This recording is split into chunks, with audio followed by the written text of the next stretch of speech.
ठीक है बेटा। तो हम क्या कर रहे थे लास्ट क्लास में, मैं आपको क्या याद कर रहा था, क्रिस्टल निकीय। क्रिस्टल सिस्टम कौन कौन से होते हैं हमारे पास, आ जाओ बेटा जल्दी आ जाओ, नहीं तो लेट हो। ठीक है, पहले तो मैं आपको क्रिस्टल निकीय कितने थे, 7 थे हमारे पास। सातों के नाम हम एक बार लिख लेते हैं ताकि आपको याद रहे। ठीक है बेटा, तो एक काम कर लेते हैं, हमारे पास यहाँ पर तो लिख लेता हूँ मैं ट्रिक आपको याद करने के ट्रिक, साथ के साथ याद भी करते चलेंगे ताकि आपको याद हो जाए। पहला ट्रिक आपको याद रखना है क्या, कि सर इसमें कोड याद रखना है आपको। क्या कोड याद रखना है, ये कोड है C346OMT। ठीक है, अगर इस कोड को आप याद रख पाओगे तो आपको बाकी चीजें याद रखने में आसानी रहेगी। ठीक है बेटा, लास्ट क्लास में हम जो कर रहे थे देखो, तो सबसे पहले हमने क्रिस्टल निकीय क्यों लिखा था, यहाँ पर हम लिख लेंगे हमारे क्रिस्टल निकीय सिस्टम। फिर इनके बाद हमारा क्या था, कॉर्नर की लंबाई,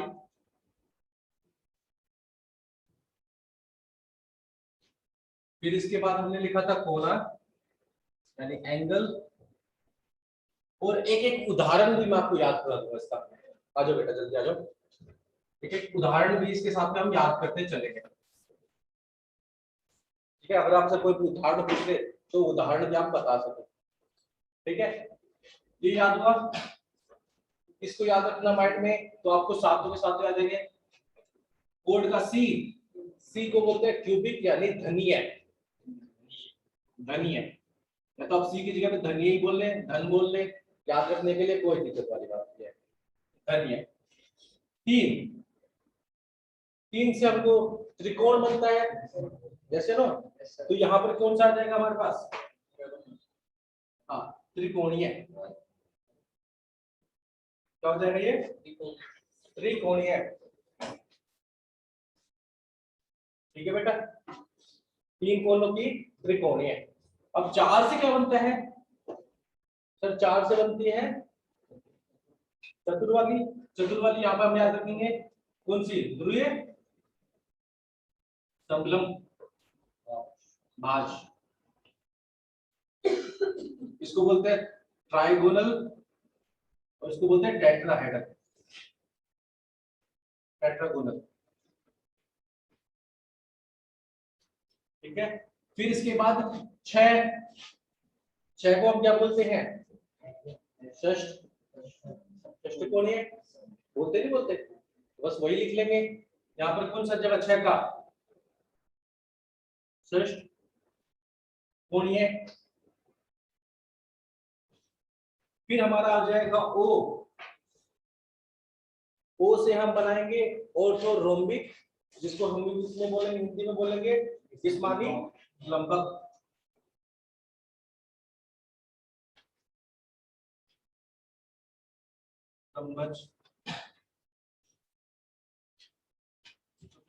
ऑर्थोरोम्बिक।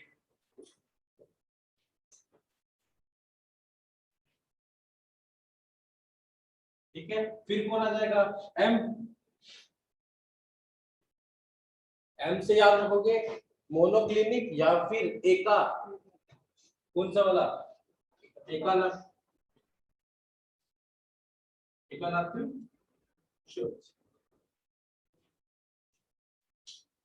इंग्लिश में बोलेंगे मोनोक्लिनिक। और एका के बाद सबसे आखिर में आ जाता है तीन का, बिल्कुल, ये कौन सा बन जाएगा, तीन एका।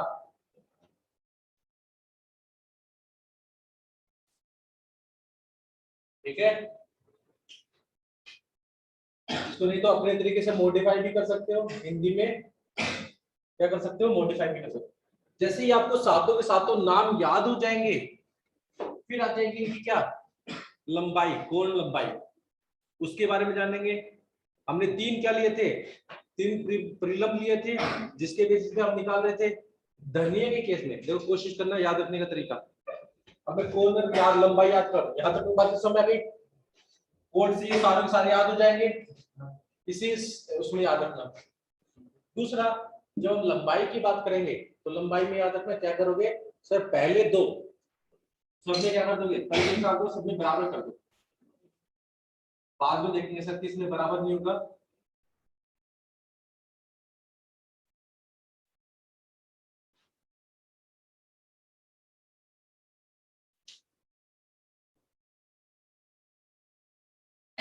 ठीक है, पहला काम, जैसे ही आपने ये सब लिख लिया ना बेटा जरूर ये चीज को। हाँ, जैसे ही हमने ये चीज करा, पहला काम, पहले दो में तो कोई छेड़छाड़ नहीं करेंगे, उनमें तीनों तीनों क्या होंगी, लंबाई बराबर होंगी। ठीक है, काम क्या करेंगे उसके बाद वाले दो में करेंगे। उसके बाद वाले दो में हम क्या कर देंगे, यानी जो बी है वो सी के बराबर नहीं है, ये काम हो गया, ये भी समझ में आ गया। और बाकी बचे तीनों नीचे वाले सर, इसमें तो कोई किसी के बराबर नहीं है। इकाई याद हो गई, सॉरी कोण लंबाई याद हो गई, पहले दो, फिर दूसरे दो, और फिर तीसरे तीन।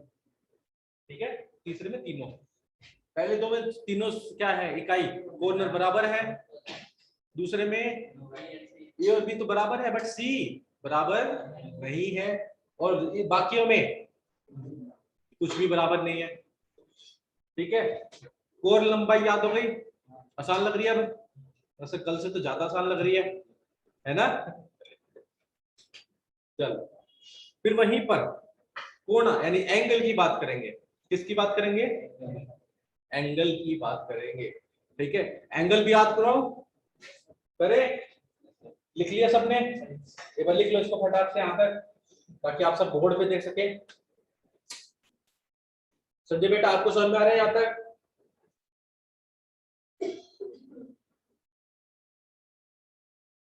संजय बेटा, ओके बेटा।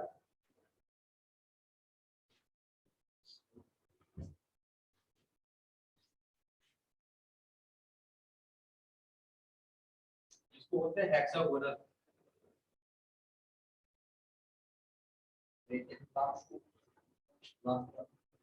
लास्ट वाले को ट्राई ट्राई कीजिए। हाँ बोलो बेटा, कौन पूछ रहा था, फोर्थ नंबर पे द्विसमलम भाज। ठीक है, पाश, जैसे ये याद हो जाएगा फिर हम कोनों पे चलेंगे।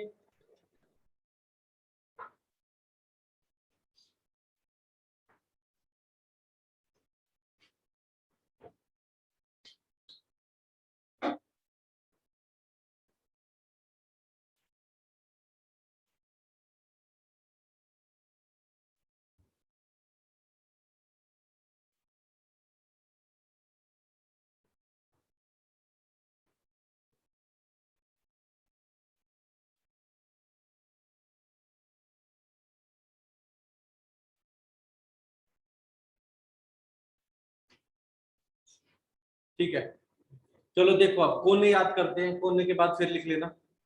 कोनों को कैसे याद कर सर, एंगल याद करने हैं, एंगल या तो 90 होगा या 90 के बराबर नहीं होगा, 90 या 120, ये दो एंगलों की बात करेंगे हम।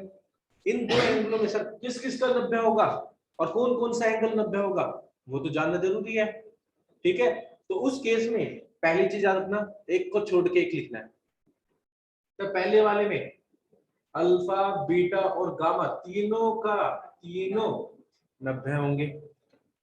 फिर दूसरे वाले को भूल जाओ, तीसरे वाले में क्या होगा, अल्फा बीटा गामा ये भी क्या होंगे, 90 होंगे। फिर चौथे को भूल जाओ, फिर पांचवें की, चलो अल्फा बीटा गामा इसके अंदर क्या होंगे, 90 होंगे।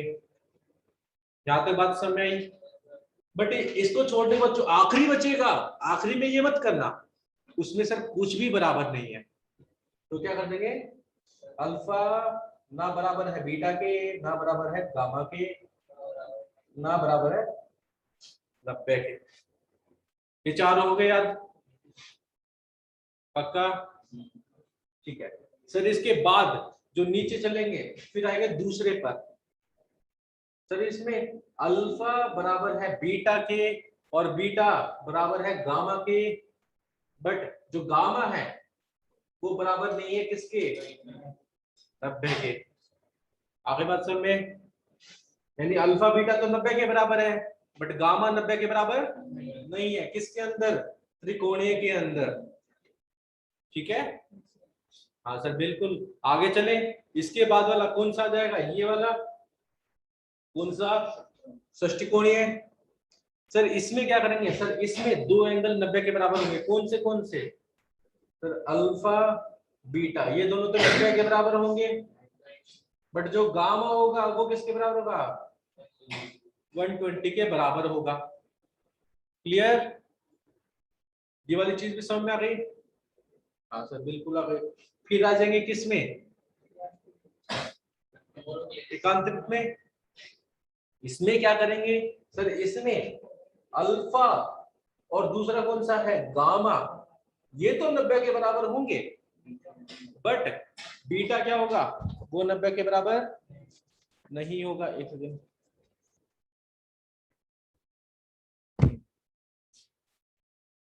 बीटा 90 के बराबर नहीं होगा, वो हमको बस लिख लेना है।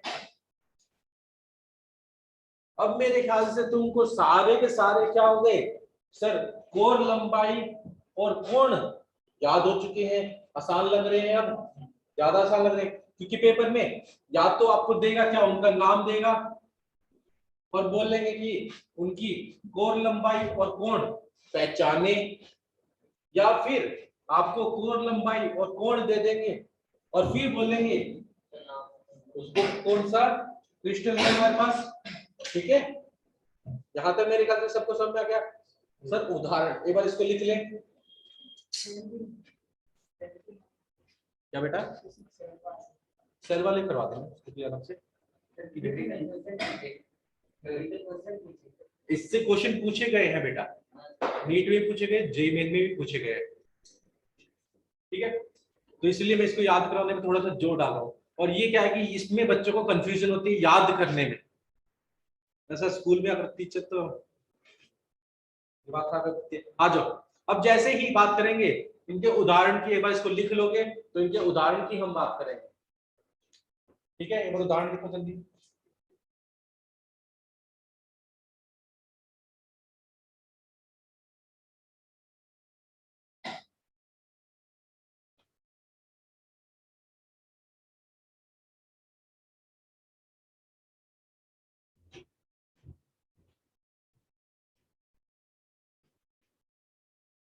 मास्क को तो रखा तुम सब,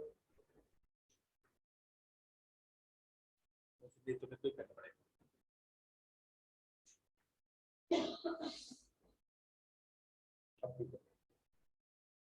आवाज आ रही है, धीमी आ रही है, चलो। अब उदाहरण को जब याद करेंगे तो उदाहरण को कैसे याद करें सर, हाँ उदाहरण को तो याद करना, एक एक उदाहरण तो एटलीस्ट याद होना चाहिए। उसके लिए चलो ठीक है, कुछ भी ट्रिक बना सकते हैं। मैं आपको एक ट्रिक याद कराता हूँ जो मैंने करी थी, जो मैंने बनाई थी उस टाइम पर। तो इस ट्रिक को कैसे याद रखना है, ट्रिक पहले समझ लो। ट्रिक है हमारे पास, क्यू सब टिन और मैग्नीशियम की सल्फर से बोरिंग अमल बनाना चाहते हैं। वैसे मैंने जब बनाया था तब मैंने इसमें बहन डाला था, क्यों सब टिन और मैग्नीशियम की सल्फर से बहन बनाना चाहते हैं, बट बहन याद नहीं रहता। उदाहरण के तौर पर जब मैंने इसमें बोरिंग अमल डाला तब उनको याद रहना चालू हुआ। सर क्या चीज, पहला मैंने क्या बोला इसमें, क्यों, क्यों को मैं लिखता हूं सी यू, क्यों, फिर सब, सब,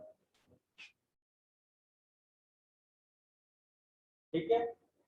फिर तीसरा मैंने क्या बोला, क्यों सब टीम, टीम का सिंबल क्या होता है, एस एन बेटा, फिर मैंने क्या बताया था, मैग्नीशियम, टीम मैग्नीशियम, याद है क्या? की आ गया ना इसके बाद की याद नहीं है, की को याद रखना है यहाँ पर क्या? KNO3, ठीक है, KNO3, ठीक है बेटा, यानी पोटेशियम नाइट्रेट की फॉर्म है, ये हमारा की है। की याद हो गया? फिर उसके बाद मैंने क्या बोला आप सबको? सल्फर,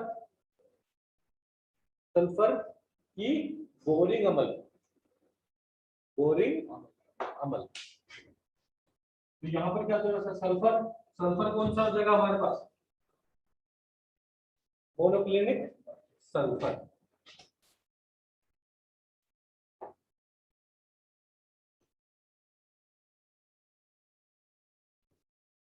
फिर बोरिंग अमल बोला मैंने, इसको याद रख सकते तुम, बोरिक अमल की ऐसे, सॉरी, बोरिक अमल आपको पता है H3BO3, बोरोन का H3BO3, इसको क्या बोलते हैं? बोरिक अमल, बोरिक अमल। इसको हमने बना दिया बोरिंग अमल, चलिए काफी ज्यादा बोर करता है इसलिए इसको बोरिंग कर दिया, ठीक है। ये बोरिंग अमल है आखिरी वाले का।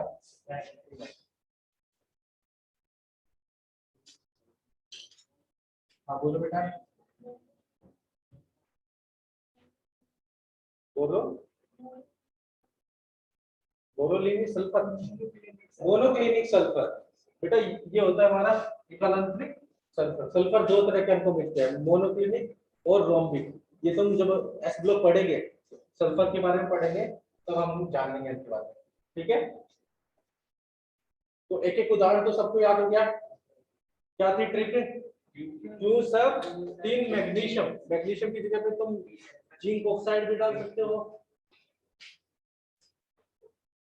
जिंक ऑक्साइड की सल्फर के साथ में बोरिंग अमल करना चाहते हो, क्या करना चाहते हो? इन को मैं लिख बता देता हूँ। क्यू सब इन मैग्नीशियम की इसके साथ में सल्फर के साथ में बोरिंग अमल बनाना चाहते हैं। थोड़ा सा याद होगा। बोरिंग नहीं याद रखना तो बोरिंग अमल याद नहीं होगा तो क्या लेना? अगर बहन बनाना चाहते हैं,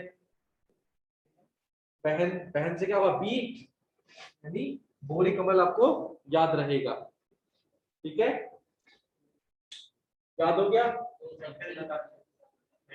सेंटेंस फिर से, क्यों सब इन मैग्नीशियम की सल्फर के साथ में बोरिंग अमल बनाना चाहते हैं। याद आ गया? याद हो गया संजय बेटा? आपको याद हो गया? ठीक है,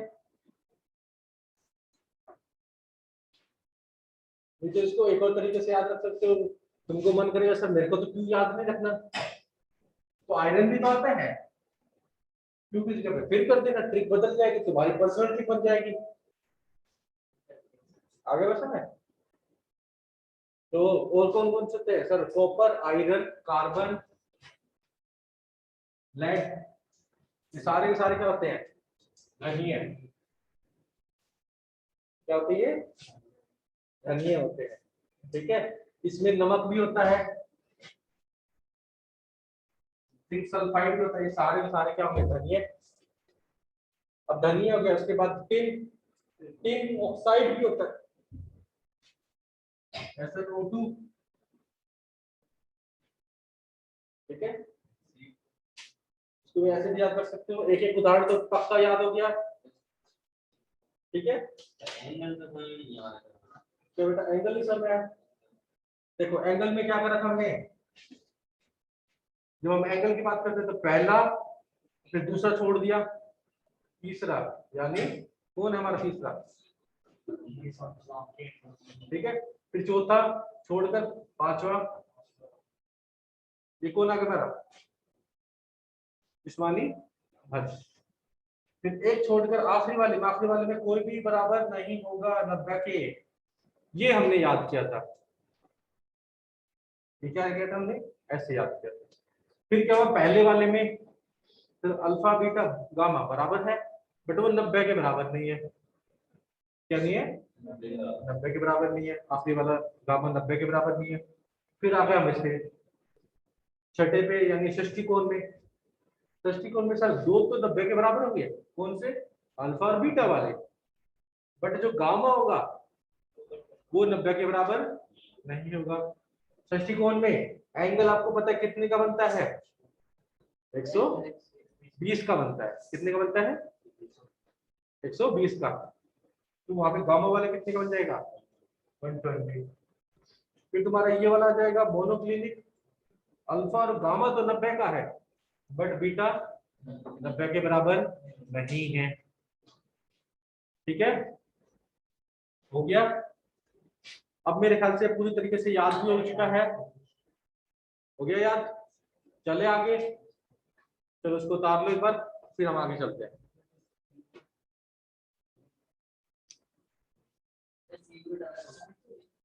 सीओ क्या हो गया, ओके ओके, सीओ डबल बार हो गया, तो कार्बन है वहां पर। लिख लो इसको एक बार।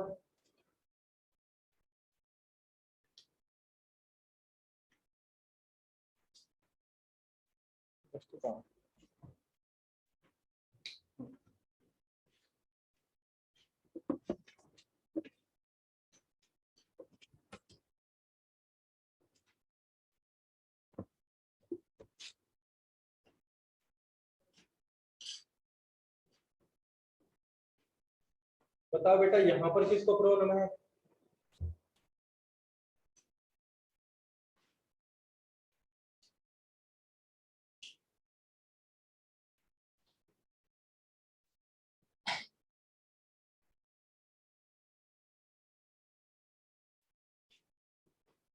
बता दो।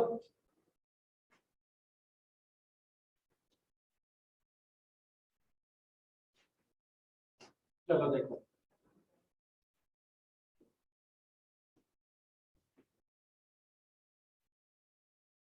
अब हम थोड़ा सा आगे जानेंगे।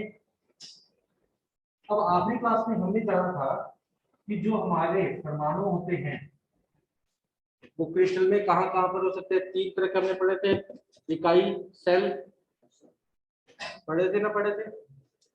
उनमें जो हमारा परमाणु है वो या तो कहाँ हो सकता है सर, कॉर्नर पर, या फिर किनारे पर, या फिर फलन पर, या फिर काई में। यही चार पढ़े थे हमने। तो अगर कोई कोने पर है तो एक इकाई सेल के अंदर वो कितना भाग दे रहा है, आ रही बात समझ में या नहीं है समझ में। ये तो पहले लिख लेते हैं इसको थोड़ा सा। हम क्या लेते हैं, हम धनीय इकाई सेल को उठाएंगे। किसको उठाएंगे,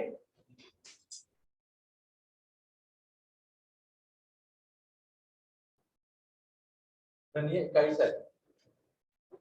इसके अंदर हम अगर हमारे पास कोई कोने में होगा, तो सबसे पहला बात, अगर कोनों में है,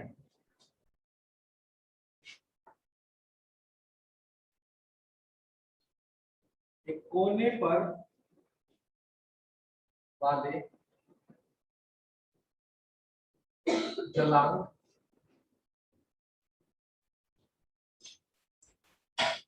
बिंदु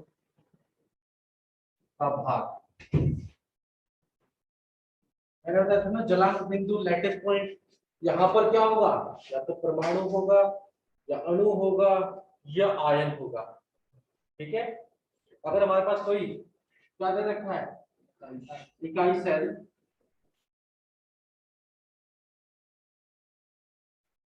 ये हमारे पास क्या है, इकाई सेल है।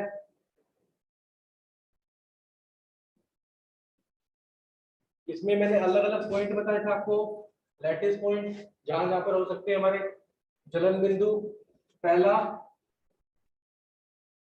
कोना, फिर उसके बाद किनारा, फलन,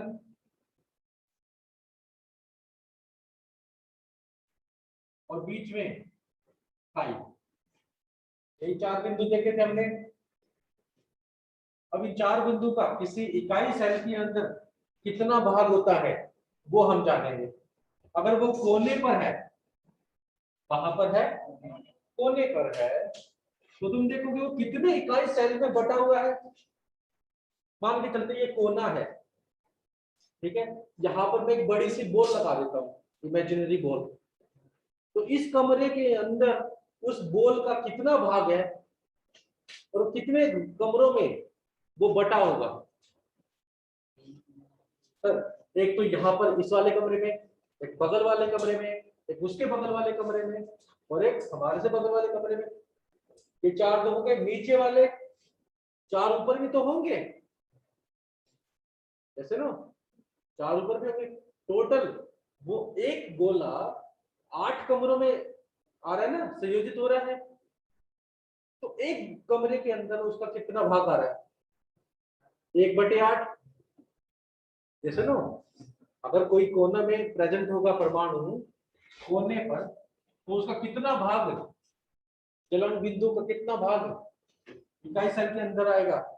सर 1/8 भाग किसका, कोने पे अगर कोई होगा तो। चलो कोने पे मान लिया, किनारे पर आ जाते हैं। कहां पर आ जाते हैं, किनारे में।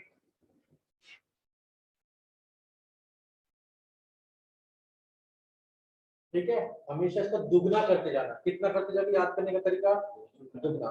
सर कोने से चले किनारे की तरफ, दुगना हो गया। 1/8 का दुगना 1/4। तो किनारे पर कितना भाग आ जाएगा, 1/4। क्यों, क्योंकि वो कितने कमरों में, कितने इकाई सेल में बटा होगा, 4 इकाई सेल में बटा होगा।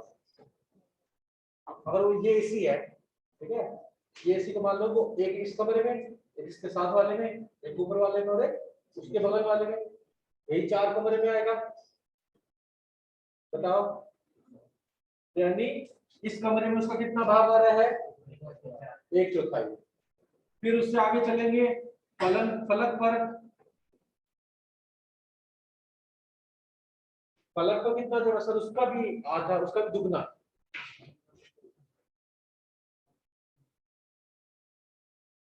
तो फलक यानी ये बोर्ड पर, सर गोले का आधा हिस्सा तो इस कमरे में रहेगा, आधा हिस्सा दूसरे कमरे में रहेगा। तो इसका मतलब इस कमरे में कितना आ गया सर, आधा आ गया, यानी 1/2 भाग।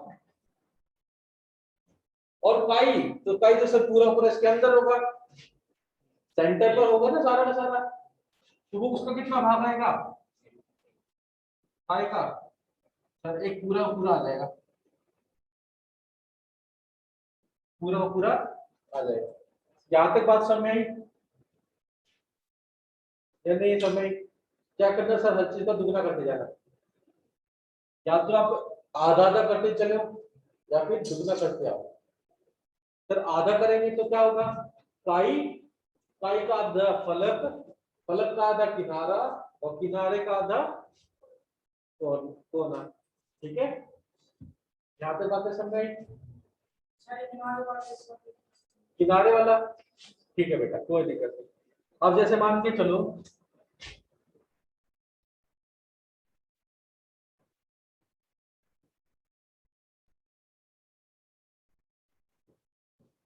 ठीक है, ये किनारा बन गया। क्या बन गया, किनारा। यहाँ पर कोई गोल है,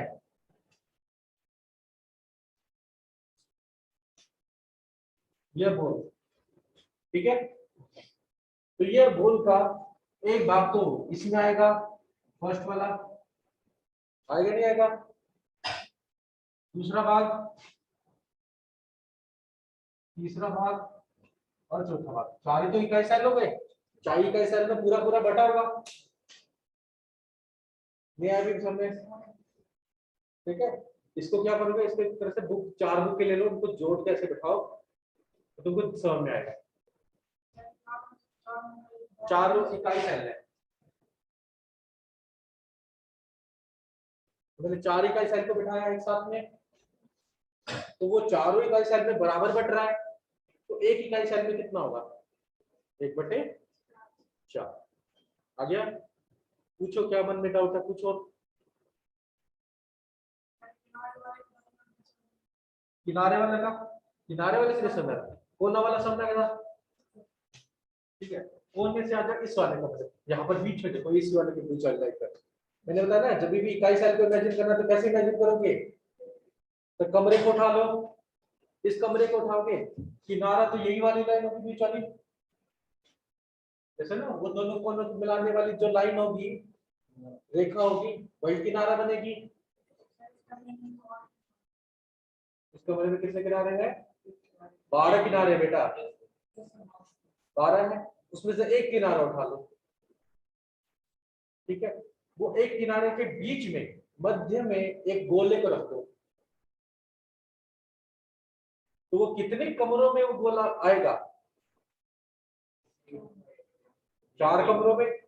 सर एक ये वाला कमरा, एक इसके बगल वाला कमरा, एक उसके बगल वाला कमरा, और एक ये वाला कमरा। अभी भी नहीं समझ आया, थोड़ा समझ में डाउट चल रहा है, कोई दिक्कत नहीं, कॉपी दो।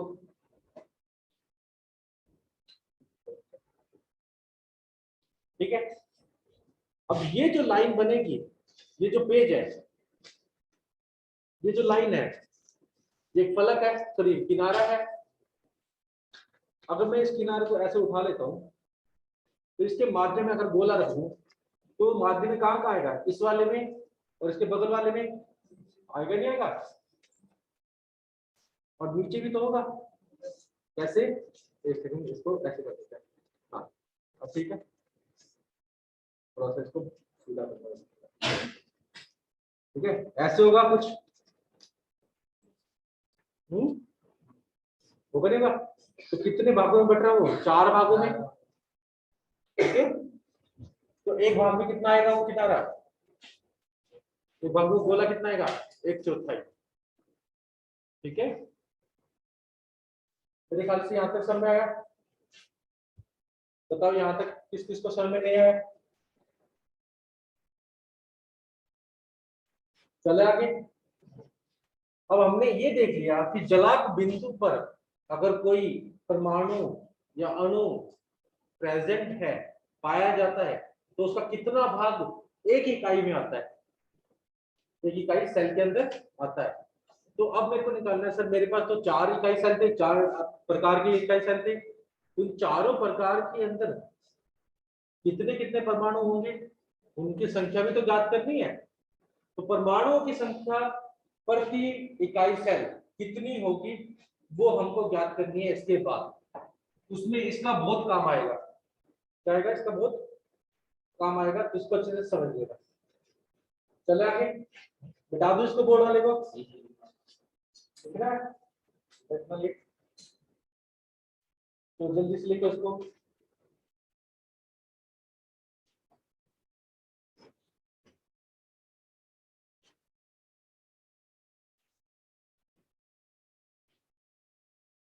तुमको क्लियर हो ना बेटा, तुमको तुम्हारा समय सबने पढ़ी थी, जो मैंने काम दिया था सबने पढ़ा था, भूल गया तुमने बेटा, पढ़ा नहीं था, पढ़ना था, ठीक है, करते रहते आ जाओ।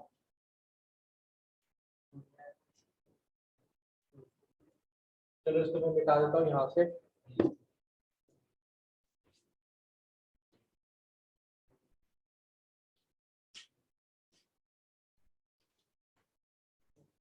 अब मेरे को पहले तो ये बताओ कि धन्य इकाई सेल के कितने प्रकार मैंने आपको बताए थे, कौन, 2 बताए थे पहले तो मैंने, कौन से, एक तो सरल वाले और दूसरे केंद्र वाले। केंद्र के अंदर मैंने 3 बताए थे, याद आ रहा है, फलक केंद्र, काया केंद्र और अन्य केंद्र। ठीक है, ये बेटा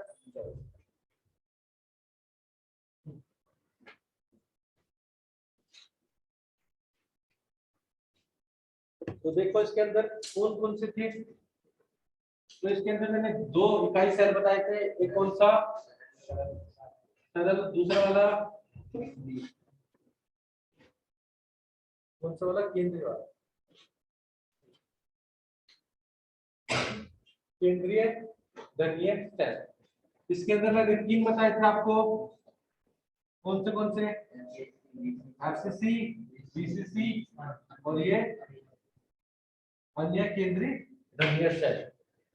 ठीक है, इसे बोलते हैं एंड सेंटर्स। अब इसके अंदर मैंने बताया था परमाणु कहां पर होता है सरल में, सरल में कहां पर, सिर्फ और सिर्फ कोनों पर, किनारों पर नहीं, कोनों पर। ठीक है, तो मुझे पता करना है कि सर इसके अंदर, इकाई सेल के अंदर कितने परमाणु होंगे। तो एक काम करूंगा सर, पहले तो मैं इसका डायग्राम देख लेता हूं। यह इसका डायग्राम था।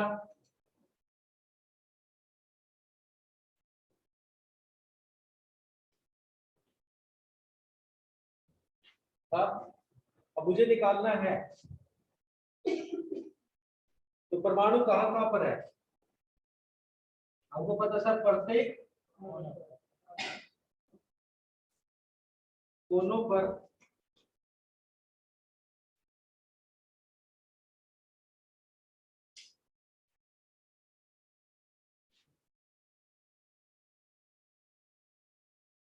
प्रत्येक कोनों पर परमाणु कितना भाग होगा, 1/8। अभी पढ़ा हमने।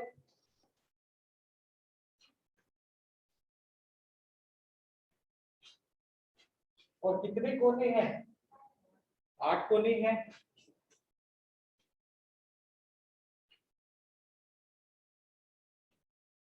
तो सरल के अंदर, सरल इकाई, इसको मैंने बोला था, सिंपल होता था एससी के नाम से, सिंपल शॉर्ट फॉर्म में आपको लिख देता हूं। सरल इकाई सेल के अंदर जो परमाणु होंगे, प्रत्येक सेल के अंदर, प्रत्येक इकाई सेल के अंदर कितने होंगे सर, 1/8 इंटू 8, यानी 1 परमाणु प्रति इकाई सेल।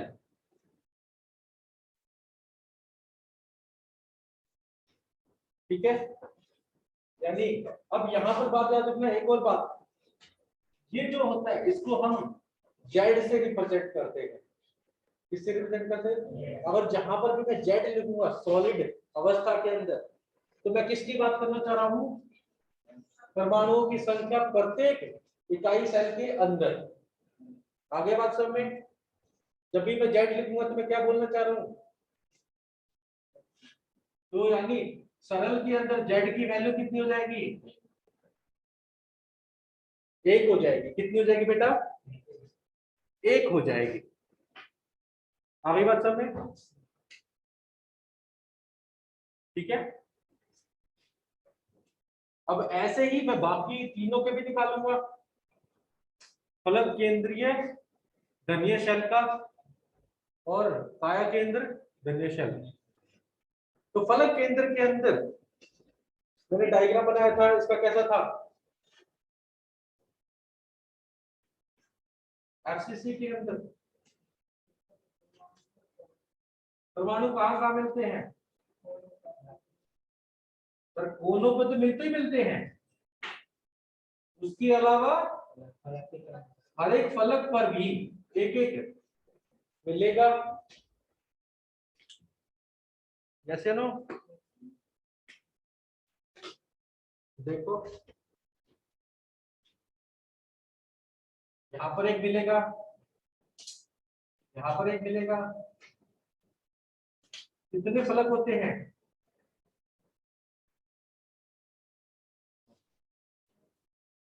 टोटल 6 फलक होते हैं। तो 6 फलक के केंद्र पर कौन मिलेगा। ठीक है, तो आपको याद रखना कोनों पर परमाणु कितने होंगे सर, 8 फलक पर परमाणु 6, उसके साथ में कोनों पर परमाणुओं का भाग प्रत्येक कोने पर परमाणु का भाग, तो वो होता है 1/8, और प्रत्येक फलक पर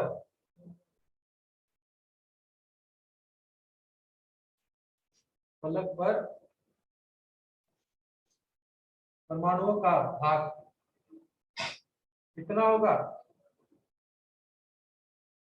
1/2। और अब मुझे निकालना है क्या सर?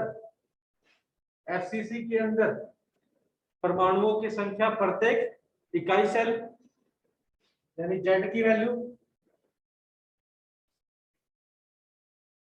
कितने कोने हैं? 8 कोने। एक कोने में कितना आता है? 1/8 प्लस कितने फलक हैं? एक फलक में कितना आता है? इनको जब सॉल्व करेंगे तो हमारे पास जेड की वैल्यू कितनी आ जाएगी? 4। तो इसका मतलब एफसीसी के अंदर प्रत्येक इकाई सेल के अंदर परमाणुओं की संख्या कितनी होगी?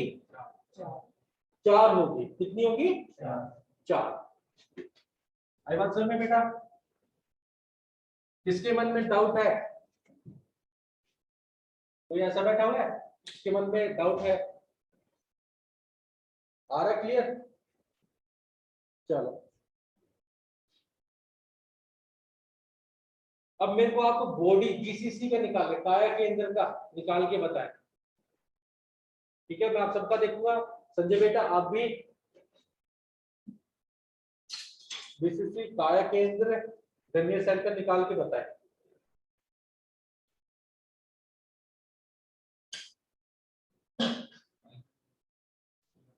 तो बीसीसी का पहले तो आपको डायग्राम बनाना आना चाहिए।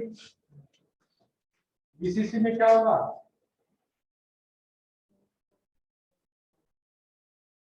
सर सभी कोनों पर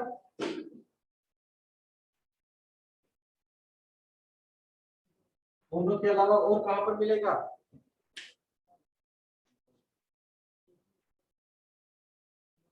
काया पर, काया केंद्र पर।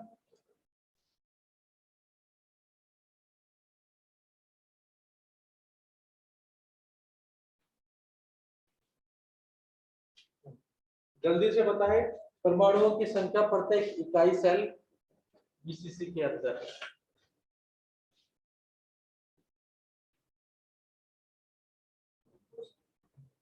वो आएगी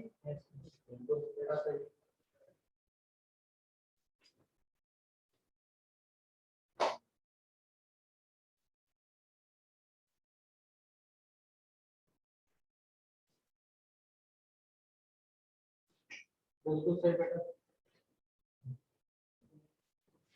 चित्र बनाओ, चित्र बनाने के बाद देखो आपको समझ में आएगा।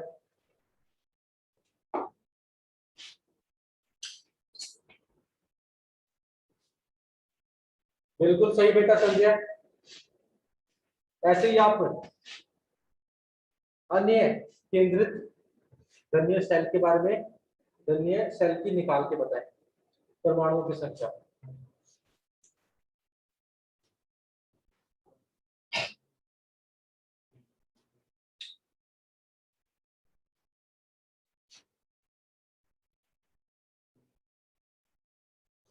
जब हम बात करेंगे किसकी? बीसीसी की। बीसीसी को याद रखना कैसे? सर यहाँ पर, हाँ बोलो। ईसीसी डोनोट कर दो, बट पूछते नहीं, ईसी लिख दो ज्यादा से। ठीक है, बट इसके बारे में ज्यादा पूछा नहीं जाता, तो इसके बारे में इसलिए ज्यादा बात तो नहीं होगी। ठीक है, तो बीसीसी की बात करेंगे, काया केंद्र धन्य सेल की बात करेंगे, तो इसके अंदर सर 8 तो कोने पे होंगे, और प्रत्येक में परमाणु में कितना भाग देगा? 1/8। और एक कहां पर पाएगा? खाया में कितना भाग देगा? पूरा पूरा। खाया में कितना भाग आ जाएगा?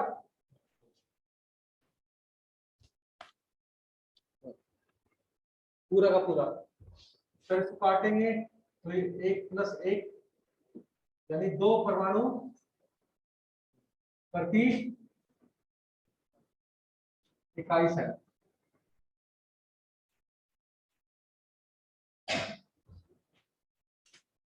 जब एंड सेंटर की बात करेंगे, एंड सेंटर में क्या होगा हमारे पास?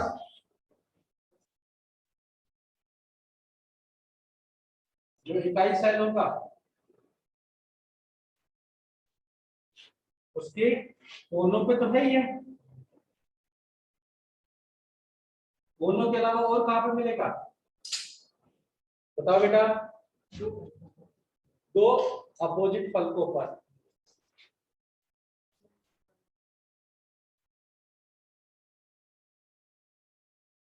तो इसमें कितना आ जाएगा पीसी के अंदर? Sir 1/8 into 8 plus 1/2 into 2, total 2 परमाणु। कितने परमाणु? 2 परमाणु। ये बात समझ में आई? और ये क्या किस चीज की वैल्यू दे रहा है? ये Z की वैल्यू देगा। निकालते कैसे हैं? तो सही वाली चीज कौन से का पूछो बेटा? जिसका पूछो बताओ। ठीक है, एफसीसी से समझने के सबसे सिंपल। एफसीसी में क्या है? सबसे पहला केस सर हमको चित्र पता चल गया। चित्र में परमाणु 8 कोने हैं, 8 कोनों पर क्या है? काले काले निशान से क्या दिखा रखे हैं? परमाणु दिखा रखे हैं, गोले दिखा रखे हैं, परमाणु के गोले। उसके बाद फलक कितनी है? 6, और 6 के फलक के केंद्र पर परमाणु है। कितने फलक है? 6। प्रत्येक कोनों पर परमाणु कितना भाग आ रहा है? 1/8। प्रत्येक फलक पर परमाणु कितना भाग आ रहा है? 1/2। ठीक है, अब यहां तक आ गई सब में। तो यहां तक आ गई तो कितने कोने हैं? 8 कोने हैं। कितने भाग हैं? 1/8। तो 8 इंटू 1/8। कितना फलक कितने हैं? 6। कितना भाग आ रहा है इसका? 6 इंटू 1/2। दोनों को जोड़ देंगे तो प्रत्येक इकाई सेल के अंदर कितने परमाणु प्रेजेंट है? 4 आ गए। ऐसा ही उसमें हमने किया, कोनों पर 8 के कितने का भाग आ रहा था? 1/8 का। अंदर काया में 1 था और पूरा पूरा आ रहा था। तो कितने परमाणु हो गए प्रति इकाई सेल? 100। यहाँ तक बात समझ में आई? चले आगे बताओ। चलो तो फिर आगे देखो, इसको मिटा दूं या किसी को उतारना है? चलो देखो,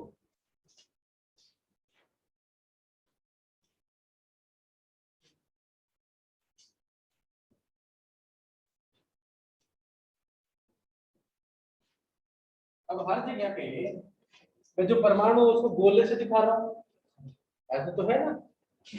वो छोटी क्लासेस में हमको क्या ही बताया जाता था सर, जो परमाणु होते हैं वो गोलाकार होते हैं। हाँ सर बिल्कुल। और गोले में तो एक चीज होती है क्या? त्रिज्या होती है ना, त्रिज्या। हाँ सर बिल्कुल होती है। तो त्रिज्या से गोले का आकार निकाल सकता हूँ, तो हम छोटी क्लास में पढ़ते आ रहे हैं। तो वही चीज हम आगे जानेंगे। किसके बारे में? परमाणु त्रिज्या के बारे में। किसके बारे में? परमाणु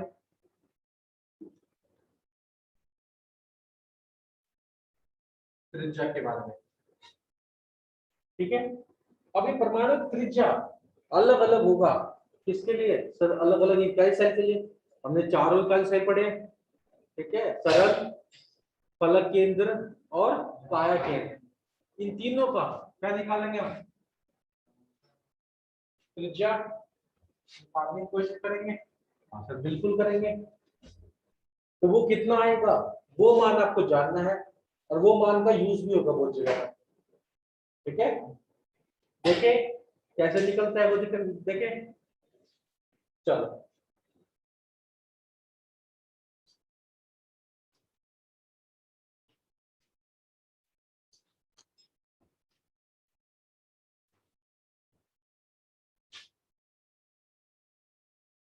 अब हम त्रिज्या लेंगे, तो यहाँ पर एक बात ध्यान रखना, किसी क्रिस्टल के अंदर जो परमाणु होते हैं वो एक दूसरे से सटे होते हैं, बिल्कुल सटे होते हैं। अब इनके केंद्र से एक लाइन गुजरती है, इनके केंद्र है, ठीक है, क्या है केंद्र। इनके बीच की जो दूरी होगी क्या होगी, दूरी, उसका अगर मैं आधा कर दूं, इस दूरी को बोलेंगे a। अगर इस दूरी का आधा कर दूं तो वो क्या किसके बराबर होगा, r यानी